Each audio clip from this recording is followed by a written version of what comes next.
Caros ouvintes, bom dia, boa noite, boa tarde. A vantagem do podcast é poder ter episódio. E a gente pode fazer um episódio seguido do outro e publicar quando bem entendermos. E é uma coisa que eu sofro, mas já compartilho com vocês. Eu vou aprender a conter meus comentários. Uma vez que eu já fiz isso em público, esse anúncio, eu preciso dizer que a gente está de novo, ou ainda com o Eduardo, muito generoso de estar com a gente. É um novo episódio, uma nova conversa, é tudo novo e a gente acabou passando horas conversando e só esquecemos de gravar. Então convido vocês para essa conversa mais que espontânea. Pode ser assim que a gente começa a falar do superego? É uma maneira peculiar de falar do superego, mas tá bom. Não, eu acho que só pra gente dar uma certa linearidade nas nossas conversas. Eu não lembro quando foi mais, que eu já estou perdido entre os nossos episódios. A gente conversou sobre o princípio do prazer, o princípio da realidade, do infantil, da maioridade. A maioridade eu tenho certeza que a gente não publicou, porque foi uma coisa bem recente. E surgiu daí, entre nós, a ideia de falarmos sobre o supereu. Então a gente aproveita que o Eduardo continua com a gente, né? E, bom, eu achei interessante, o Eduardo falou, vamos falar logo de supereu, antes que a garrafa de vinho acabe e ele se dissolva, não é isso? O supereu se dissolve. Então a proposta é que a gente converse um pouco sobre o supereu. E... Isso me lembra... Não etilicamente, né? Hã? Não etilicamente. Mas... Não, ainda dá pra falar. Ainda dá pra falar. Mas isso me lembra uma coisa politicamente incorreta que eu ouvi de um terapeuta uma vez, que ele virou pra mim e falou assim, o supereu é um travesti. Olha, cara. O supereu é um travesti. Achei sensacional. Ele se disfarça de diversas formas. Aí estamos falando do aspecto mais, vamos dizer, um aspecto mais cruel do supereu, né? Ele se disfarça de diversas formas e aparece quando você menos espera.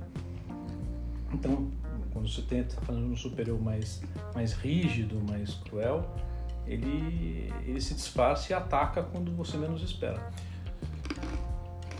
E hoje eu tô meio super egóico, por isso que eu acho que vocês estão me tratando. Foi um dia difícil, tudo bem, mas é muito bom falar com vocês, é muito bom falar. A gente perdeu uma gravação, né? A gente conversou muito e não gravou. A gente gravou no coração. Boa, e a gente reproduz aqui. Então, o que seu superior tem a dizer sobre isso? Fale-me mais sobre isso. Então, né, o supereu, o Edu falou, né? Como você disse, Edu, dessa vertente... O supereu é um travesti. Sim, nessa vertente... Na vertente mais autoritária, mais em alguns casos chega a ser até cruel, né? Aliás, tem a expressão supereu cruel. Supereu cruel. Tem.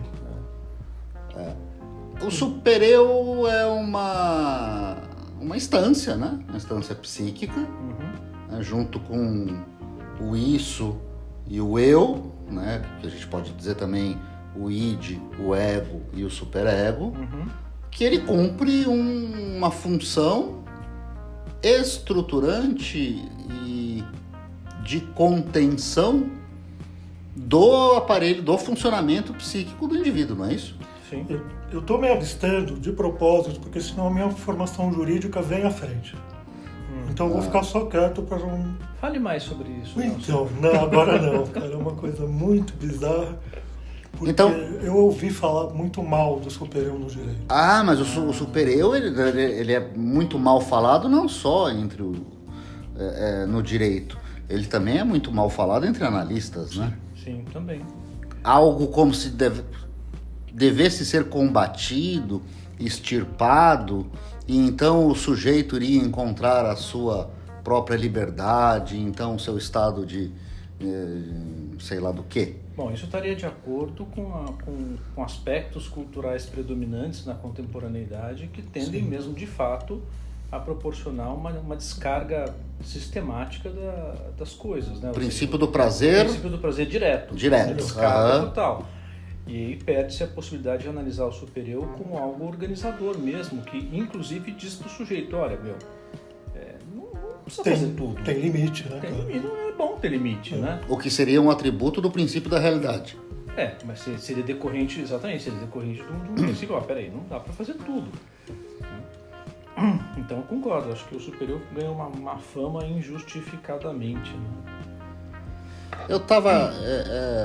Eu acho que é justamente no texto, né, o ego e o id, onde o Freud vai formular ou acabar suas hipóteses sobre o superego, né, que ele diz de uma faceta protetora do super-eu. Isso não é muito comentado. É bem na veia daquele texto que foi publicado bem depois, achado nos manuscritos do Freud, né? Como chama aquele livro sensacional? Neurose de Transferência, uma síntese. Ah, sim, já falamos dele aqui, né? Chegamos a falar. Já falamos. Mas talvez o que eu esteja pensando é que a ideia do sujeito freudiano não se aproxima, ao contrário disso, né? Ela se separa de uma ideia do sujeito russoliano, né? Do sujeito bom por natureza, do sujeito dessa ideia desse ser natural como algo desejável. Como algo próximo do ideal. Né? Como algo próximo do ideal. A mim me parece que a proposta freudiana é justamente oposta a essa, né? Freud seria bem mais pessimista do que Rousseau, né? Nesse sentido, né? Ou realista. Ou realista, exato. É que eu me lembrei do Schopenhauer agora, por isso que eu falei pessimista e definitivamente. Mas sim, exatamente. Ou seja, tem algo que precisa ser contido e esse algo a ser contido vai ser contido através de uma instância que pode reorganizar o sujeito. Né? Assim eu penso. Assim eu penso. Sim. Mas se a gente precisar trocar isso em miúdos para explicar para quem não está próximo do linguajar freudiano de super-eu, como é que a gente poderia explicar isso dizendo a partir da introjeção dos pais, né, das figuras parentais, né, de controle? É isso que me intriga, sabe? Como é que o Freud chegou nessa formulação de algo que nos ajuda, que ajuda a criança a se organizar também, né? Talvez eu possa dizer de uma maneira bastante infantil sobre isso. Ótimo. A minha mãe, às vezes, ela reclama que eu não ligo para ela. Mas alguém aqui tem esse problema? Não é só comigo. Mas ela não sabe quantas vezes eu levantei à noite Para conversar. para virar o chinelo. Para desvirar o chinelo. Porque senão a mãe morre. Senão a mãe morre. Verdade. Né? Então, essa é uma faceta superegóica, né? Sim. Que na verdade não pode largar um sapato aqui, um sapato ali, tem que botar Sim. Né? Vamos organizar um pouco a vida, né? Mas, Marcelo, Fale-me mais sobre isso. Você pode ter manias como analista? É possível publicar uma coisa assim, de não virar chinelo? É possível ser um analista sem estar perfeitamente analisado? Meu Deus! Eu acho que é justamente ser analista é uma mania. Ótimo. Aí é o meu território. Totalmente longe do super-eu jurídico, da voz da consciência. Não. Escambau. Não. Tamo junto. Então, bom, Edu, eu não sei se eu respondi, mas eu acho que a gente pode dizer um pouquinho mais, né? Sim. O super-eu como essas regras, essas normas de conduta que elas se iniciam no seio infantil familiar, né? E que acabam se tornando para o indivíduo uma norma pessoal, uma norma de conduta pessoal, uma interiorização, uma internalização da lei, da ordem, da norma, que se inicia no trato e nos encontros com os primeiros, né, com as primeiras figuras de valência, assim, né, com os pais, o pai, a mãe, irmãos. Sim, mas aí a gente tem que pensar também no quanto... Bom, aí tem que particularizar, né? Porque a experiência que a criança tem, ela é muito radical, né? É muito extrema, né? Então, o exemplo que você trouxe, o exemplo que eu me lembro muito bem, muito claramente, aliás, eu me lembro da cena, inclusive, quando eu estava no Rio Branco, tinha Eita, você também é de lá? E também. Eita, meu, você teve aula com o Bitar? Tive aula com Meu o Bitar! Deus do Só céu! tive aula com o Tomé de história. Tive aula com o Tomé! Limpava o nariz na cortina. Limpava o nariz na cortina, com cunha. Com cunha, exatamente. Então, Que horror. você sobreviveu também? É, por bom, isso que enfim, você, por isso, 30 por isso que anos você de está se análise. tratando. Caríssimos ouvintes, vocês entenderam como é ser excluído da conversa? Isso, o terceiro excluído. É, o Ele terceiro pode excluído. ficar um tema para um próximo podcast. Eu me trago A exclusão durante a edípica, que é ótima. É um bom tema esse. Bem, mas você dizia enfim, do famigerado voltando. Rio Branco. Já tinha, eu me lembro que tinha atrás da quadra de esportes, tinha uma rampa de acesso que era onde os alunos do primário subiam, né? E eu me lembro de um amigo meu falando assim, olha, não pode andar de costas porque a mãe morre. Putz, tem Pronto, isso, tem né? Virar isso chinelo, também. andar de costas, é isso mesmo. Exatamente, não pode andar de costas porque a mãe morre. E vira praticamente um imperativo, né? Então você não pode andar de costas, né? Então você não pode fazer tal coisa, porque se fizer tal coisa, implica numa outra coisa e aí vem uma culpa cruel, né? Que é a base, inclusive, de muitas coisas que a gente vê por aí na religião. Mas é que você me lembrou com esse dito popular dos imperativos, né? Ou seja, o superior ele é imperativo, Ele né? é imperativo. E ele pode ser imperativo, aí não me corrijam se eu estiver falando bobagem, mas ele é imperativo nos dois sentidos, né? Você não pode fazer, ou ele diz, Ou você gosta. deve. Faça. Mas ele é imperativo nos dois sentidos, né? Ele determina uma coisa, né? E de forma muito radical. O que poderia ser um desenvolvimento legal, de ter algo que te organiza, ele pode adotar uma faceta diabólica, né? De impedimento, de muita dificuldade, e que acaba levando as pessoas muitas vezes para terapia justamente em função disso. Claro que ninguém vai para terapia dizendo assim, meu superior é muito ruim. Não. Não tem analista falando, foi o teu superior que está agora aqui falando. Não existe isso, né? Muito bom. Então, enfim, mas é uma construção freudiana muito perspicaz, né, de poder determinar como é que funciona essa instância que vem depois, que se destaca, né, ali e começa a organizar um pouco a vida do sujeito. Organizar essa relação entre o princípio do prazer com o princípio da realidade, com as regras, com as normas, com as leis. Mas eu vou interromper por uma bizarrice que me ocorreu agora, porque vocês estão conversando, eu estou meio ouvindo.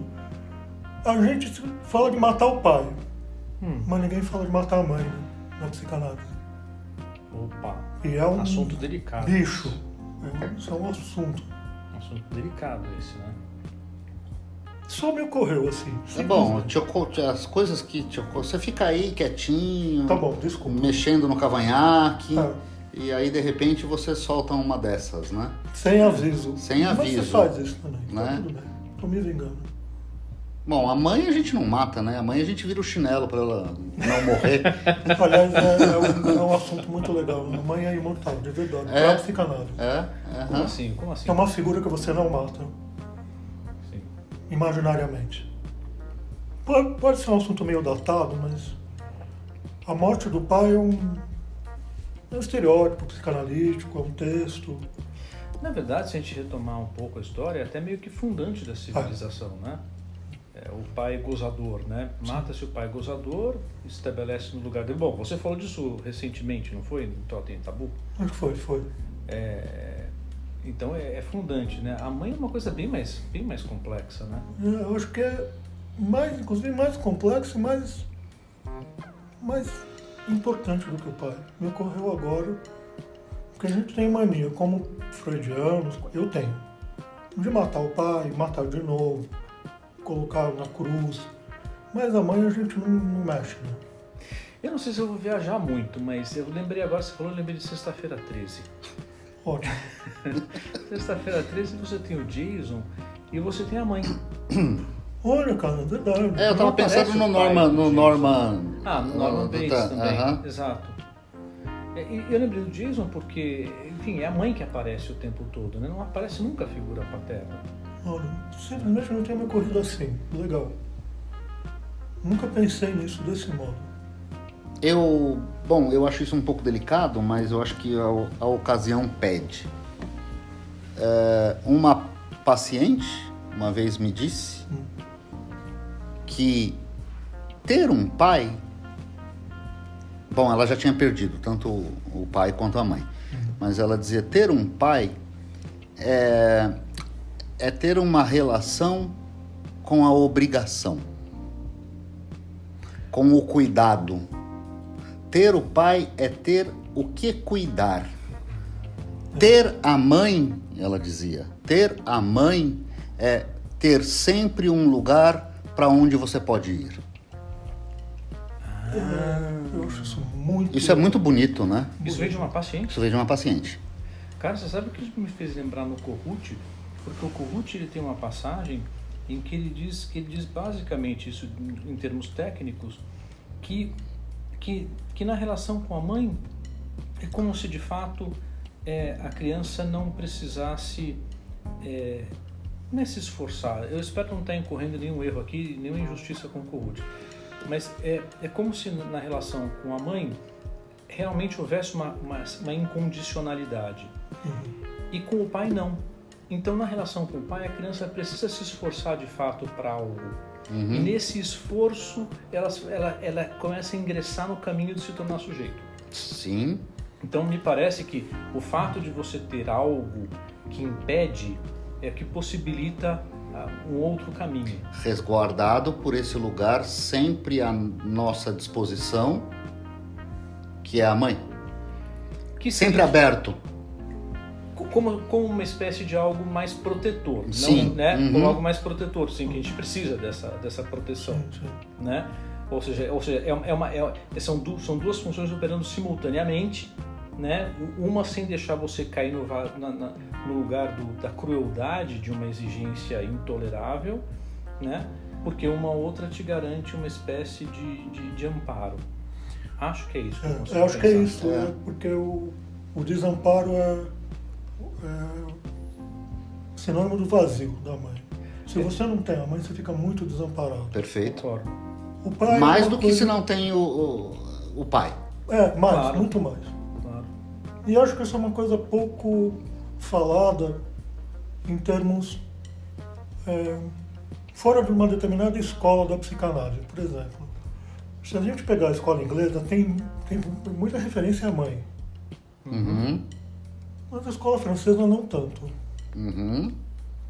E a gente aqui está falando meio espontaneamente. Eu não sei, está vindo à mente alguns autores que a gente não combinou. Mas foram pós-freudianos. Foram comentadores de Freud. A escola kleiniana, por exemplo, é muito boa nessa história da mãe. Eu só conheço muito pouco. Não, mas faz sentido, né? E é curioso que tenha sido uma mulher mesmo que trouxe esse aspecto, né? E é um aspecto que o Freud acho que teve dificuldade de entrar, né? Teve. Mas ao mesmo tempo a gente está falando justamente daquilo que é muito mais essencial. Afinal, dentro da barriga de quem que a gente passa 9 meses? Sim. Quando você vira o chinelo, quem entra em risco? Exatamente. É a fábrica, né? Na barriga de quem, né? Você sabe que... Nossa, agora... Enfim, a gente vai nessa associação livre e a gente vai lembrando de coisas nossas, né? Isso aqui, como o Nelson disse, parece que é bastante terapêutico num certo sentido, né? Bom, eu moro sozinho desde os meus 17 anos, mais ou menos. Então quer dizer que posso dizer com certeza que mais da metade da minha vida eu moro sozinho. E moro sozinho a 1.000 quilômetros da minha mãe. Ou mais, 1.000 e tantos quilômetros da minha mãe. Não é outro bairro. Né? Eu acho muito... até muito tocante, né? Eu vou, sempre que posso, eu vou vê-la, vou ver minha mãe, e eu chego em casa, na casa dela, e ainda tem um quarto com a plaquinha, quarto do Marcelo. Talvez seja a minha barriguinha. Sim. Que de vez em quando que tá ali, né? Tá disposto, é um lugar sempre receptivo. Um colo materno para falar um termo popular. Agora, Nelson, talvez a gente possa... Vou te provocar, né? Manda. A gente iniciou dizendo um pouquinho do super-eu, e você pensou na morte, no assassinato da mãe, né? Sim. Por qual via? Por uma via absolutamente rebelde da psicanálise, porque eu acho que falar do pai é uma necessidade, mas acho que a gente já passou dessa, nesse podcast. Tá. E é muito mais grave falar da mãe do que do pai. É uma coisa meio bizarra que vem da minha infância, mas assim, na mãe não. Você pode falar qualquer coisa, mas não xinga minha mãe. Sim, quinta Não é série. isso? Momento quinta série. Não pode falar, pode xingar qualquer um, menos a mãe. Menos a mãe. Sim. Eu só estou sendo fiel a essa tradição, bem infantil. Pode falar tudo menos da minha mãe.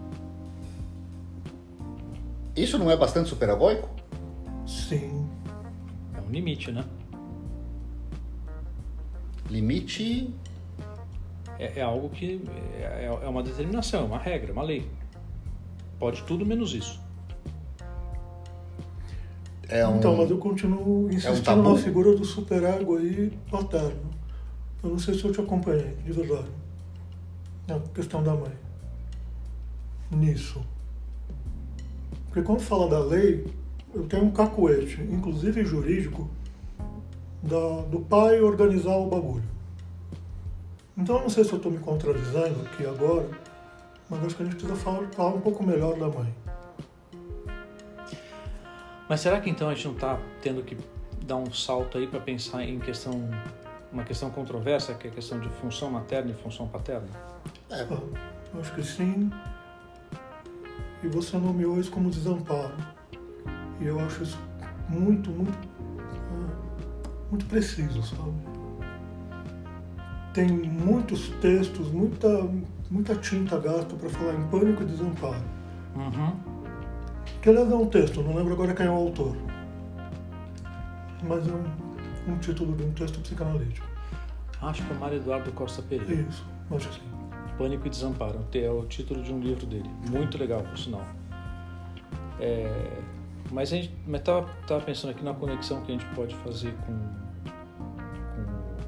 o super-eu, no sentido de algo que organiza, né, é uma função organizadora, é uma função fundante ali, que faz um balance com o ego e o isso, e que proporciona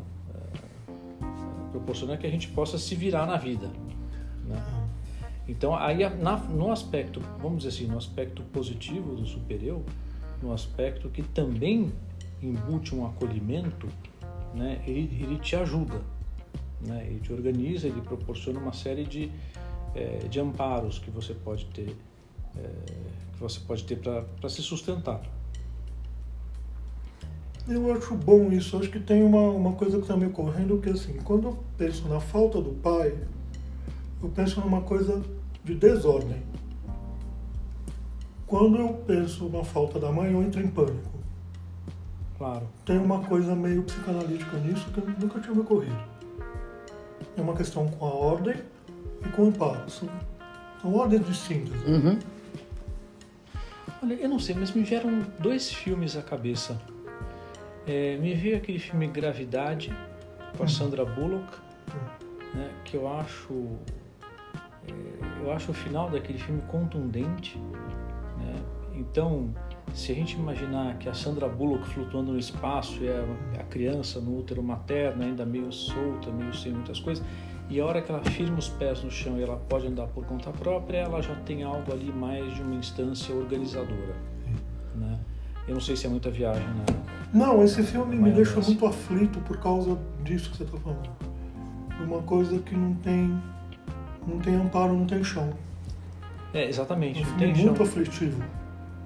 Você fica totalmente solto. É claro que a gente não pode confundir mãe com função materna, porque a mãe também pode fazer essa função, né? Ela também pode justamente dar esse coisa. Mas eu concordo com você. Aliás, tem uma versão desse filme que é sem trilha sonora. Putz, deve ser insuportável. É muito difícil de assistir, porque é só a respiração deles nas roupas, a fala, sem nenhuma trilha sonora. E você solto naquela sensação de vazio, né, de impossibilidade de se agarrar a qualquer coisa que possa te dar algum tipo de organização, de firmeza, né? Esse é o Nirvana. Que nós falávamos quando conversamos sobre os princípios, né? Eu só não te acompanhei, porque eu tô meio desamparado agora. Não, o princípio de Nirvana, né? Esse sentimento oceânico de... sim, da plenitude, voltei. De estar, né, flutuando num espaço totalmente... protegido ou... ininterrupto, é isso. Mas por que é tão angustiante o filme? Para mim, pelo menos, é muito angustiante. Pro Nelson também foi. Mas é angustiante. É angustiante. E olha, nós estamos há anos desse filme. Estamos lembrando, não é à toa. É angustiante. Né? É muito angustiante. É angustiante justamente porque isso é um estado anterior, né? Aquilo que a gente sempre fala, da catástrofe que gera a possibilidade de uma humanidade, de uma humanização, de um indivíduo. Bom, mas aí, Marcelo, explica melhor só para os nossos ouvintes, porque eu gosto dessa conversa nossa. Fala um pouco dessa humanização. Não, para a gente poder se contar como um ser humano é necessário uma catástrofe. Uma catástrofe que nos tira desse estado oceânico, dessa situação toda de integralidade, de flutuação. Não tem chão, como disse o Nelson. Sim, exato. Não tem ponto de apoio nenhum, né? A mãe, nesse sentido, né, talvez seja justamente esse lugar sempre disponível e aberto, no qual a gente pode sempre se perder. Mas para poder se perder, precisamos já ter estabelecido uma forma de deixar de estar perdido. Aí a gente não se perde. A gente pode ir visitá-la. Exatamente, a gente, né? Vai e volta. Vai e volta, né? Exatamente. É o fordar. A única coisa que me ocorre é que a mãe tem uma garantia. Ela garante alguma coisa. Ficar sem o pai não é igual. Ficar sem a mãe é mais que perder garantia. Uma coisa de desamparar mesmo. Sim, mas talvez seja isso que minha paciente diz, né? Perder a mãe é perder, na realidade, a última esperança de reencontro com isso que, bom, se a gente está aqui de pé, andando, falando, vivendo, a gente já perdeu. É verdade. E é uma coisa difícil de... Não é palatável. Não é palatável dizer, eu me separei da minha mãe, eu perdi minha mãe, eu nasci. É uma coisa meio disruptiva, elaborada, né? Não é fácil falar disso. Não. Isso me lembrou uma coisa também, eu não sei para onde isso vai nos levar. Afinal, a gente começou do Super Eu e estamos fazendo uma viagem intergaláctica aqui, né? Mas me lembrou uma vez que eu conversava com um amigo que é médico, né? E aí estava conversando com ele sobre a história dele da formação, e eu perguntei assim, mas me fala uma coisa, quando você estava se formando, qual foi a cena qual foi a coisa mais grotesca que você viu na faculdade de medicina, na residência, né? E ele me respondeu sem titubear, foi um parto. Então... Foi um parto que ele teve que fazer numa ambulância quando ele era residente, acho que R1, qualquer coisa assim, bem no começo, e ele ficou chocado com o parto. Mas é animalesco, né? Exato, é uma coisa bem tipo Alien mesmo, né? Não é igual a propaganda da Doriana, né? Não, minha irmã é médica, ela diz isso, é muito difícil. Eu acho legal vocês estarem dizendo isso, porque eu me sinto até um pouco mais confortável, né?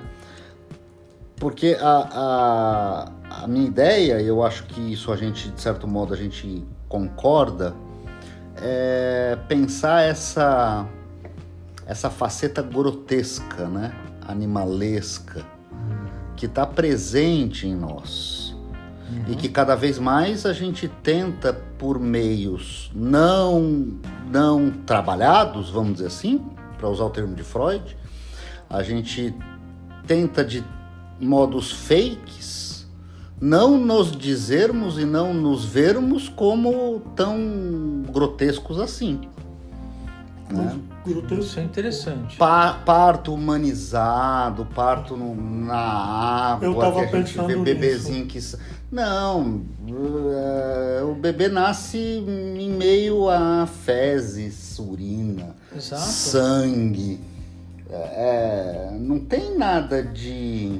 Não vamos romantizar isso. Não vamos romantizar. Me parece até uma coisa meio paradoxal, parto humanizado, né? O que seria um parto? De humanizar o troço. Pois é. O humanizar vem depois. Vem depois, né? É muito curioso isso. Eu acho... Ou seja, na verdade, me parece uma artificialização daquilo que já está feito. Claro, a gente pode lembrar que, na verdade, o parto já é humanizado na medida em que a mãe, para usar uma expressão muito cara a nós todos aqui, que a mãe já está inserida na cultura. A partir disso, ele já é humanizado. Perfeito. Né? Para ela. Exatamente. E para a criança também. Pro bebê é uma catástrofe, né? Pro bebê é uma catástrofe, né? Para aquele ser que nasce, né? Mas acho que ele deve estar acostumado com isso. Ele que se vire, né? Ele que se humanize. Não pedir para nascer. Muito reclamar com a mãe, eu vou fazer isso hoje. O quê? Quem foi que teve a ideia de mim? Quem mandou? Eu não pedi para nascer. Mas então aí eu vou lembrar para vocês um episódio pessoal que eu acho que me ajuda a pensar na questão superegóica. Eu devia ter, sei lá, uns 15 ou 16 anos e eu estava muito revoltado e eu briguei com meu pai. Tive uma briga pesada com ele, acho que eu devo ter falado coisas pesadíssimas que, bom, eu esqueci, não sei se ele lembra. E num dado momento eu gritei para ele assim, eu não pedi para nascer. Sim. E meu pai, com uma tranquilidade muito, que eu me lembro claramente disso, ele virou-se para mim e falou assim, vem cá, deixa eu te contar uma coisa. Eu também não. Genial. Isso para mim é um bom super-eu. Porque aquilo me organizou. Eu falei, bom, meu pai também não. Isso. Né? Então, assim, nesse sentido, pensando nesse aspecto do super-eu, de organizador, isso para mim é uma memória que eu nunca mais me esqueci. Eu lembro do lugar, eu lembro de onde eu estava, do apartamento em que a gente morava e da forma como ele falou isso. E isso tem... Se eu tinha 16 anos, bom, faz as contas aí, né? Tem quase 40. Foi ontem. Não, mas é organizador de um tanto que, assim, eu não vejo essa cena na minha história, mas eu vejo esse desejo. Eu tentei ter esse papo com meu pai, eu só não consegui. Foi uma coisa meio... Mas não consegui, não é uma coisa assim... porque morreu antes, não, eu não tinha maioridade para fazer isso. Eu não tinha análise suficiente para falar com meu pai sobre isso. Não tinha nem clareza dessa história da perda, da lei, dessa organização que a gente está fazendo agora, no discurso. Poxa, Edu, que bonito isso que você contou, viu? Para mim isso é uma memória, é uma das memórias mais caras que eu tenho. Eu não entendi isso na hora. eu não tive a compreensão disso, eu só fui ter a compreensão disso muito tempo depois. Na hora, o que eu posso contar é que na hora eu me senti tranquilo. Ou seja, a fúria que eu estava sentindo, a revolta que eu estava sentindo, a raiva, parou. Mas eu não tive a dimensão toda do que estava embutido ali, eu venho tendo ao longo do tempo. Uma coisa em elaboração. Com certeza. Sim. Com certeza. A gente... Tá. Diga. Não, pode falar. Não, eu tava... Bom, você me trouxe... Talvez o que você tenha sentido ali foi a constatação, né? Ou talvez a instauração para você dessa passagem de um pai imaginário para um pai simbólico, né? Ah, bom, sim, porque preciso pensar nisso. Desse pai que é, né? Desse pai... O que ele te disse, ele virou pra você e falou, cara, não, eu tô tão desamparado quanto você. Nós estamos juntos. Estamos juntos. Você é organizador. Exatamente. E é organizador porque ele falou com tranquilidade. Sim. Se ele tivesse ficado puto, se ele tivesse ficado irritado, provavelmente não teria tido esse efeito. Isso que eu estou contando para vocês agora, isso que eu estou dizendo para vocês agora, eu não tive a dimensão na hora, tá? Não. Isso é uma elaboração bem posterior de ver que, olha, se meu pai tivesse falado isso muito puto, muito irritado, muito não sei o quê, provavelmente teria tido um efeito diferente. Mas ele tipo me chamou para junto, sabe? E assim, eu acabei de... Ele se humanizou. Exatamente. Ele se humanizou. Exatamente. O que me faz pensar na diferença entre um superior cruel e um superior, vamos dizer assim, saudável. Né? Saudável e criador, né? Organizador. Inclusive. Organizador. Vamos encerrar esse episódio para continuar uma outra conversa. Ficamos por aqui para não estender muito? Tá ótimo, perfeito. Ótimo. Assim a gente pode beber mais. Ótimo. Muito bom.